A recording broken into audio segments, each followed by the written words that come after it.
નમસ્કાર મિત્રો, જય શ્રી રામ, જય શ્રી કૃષ્ણ, જય માતાજી. હોલિકા દહન દરમિયાન આ વસ્તુઓને અગ્નિમાં અર્પણ કરીને તમે થઈ જશો ધનવાન.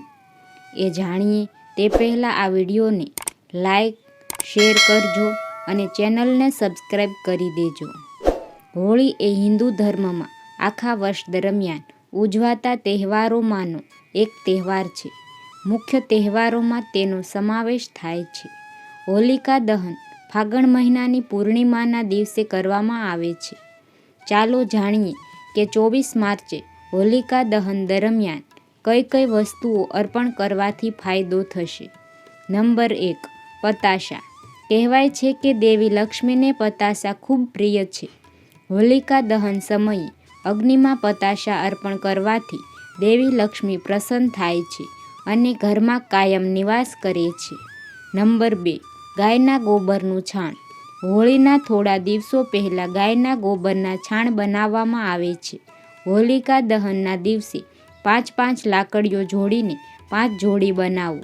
સાંજે વિધિવત પૂજા પછી હોલિકા દહનમાં આ વસ્તુઓ ચઢાવવાથી ઘરમાં સુખ સમૃદ્ધિ આવે છે. નંબર 3, શેરડી. જ્યોતિષશાસ્ત્ર અનુસાર હોલિકા દહનમાં શેરડીને અગ્નિમાં અર્પિત કરવી કે શેકવી તે શુભ માનવામાં આવે છે. કહેવાય છે કે આ શેરડીને આગમાં શેકીને ખાવામાં આવે તો તે સ્વાસ્થ્ય માટે સારું છે. સાથે જ કેટલાક લોકો શેરડીને પણ અગ્નિમાં આહુતિ આપે છે. નંબર 4, કપૂર. હોલિકા દહનની ધાર્મિક વિધિ કરતી વખતે ઘીમાં પલાળેલું કપૂર ઉમેરવું જોઈએ.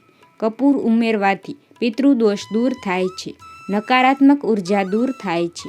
હોળીની પૂજા કર્યા પછી આખા ઘરમાં કપૂરને ફેરવવું જોઈએ. આ કરવાથી સકારાત્મક ઉર્જા આવે છે અને પરિવારમાં સુખ શાંતિ રહે છે. નંબર 5, ચોખા. હોલિકા દહનના દિવસે ચોખાને આગમાં નાખવાની પ્રથા પણ ઘણી જૂની છે.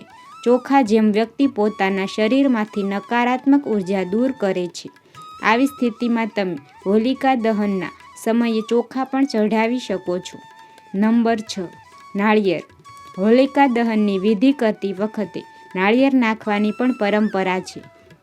ઘરમાં જો કોઈ બીમારીથી પીડાય છે તે વ્યક્તિના માથાથી પગ સુધી સોયની દિશામાં 7 વાર તેને ઉતારો, પછી હોલિકાની આગમાં નાખી દો.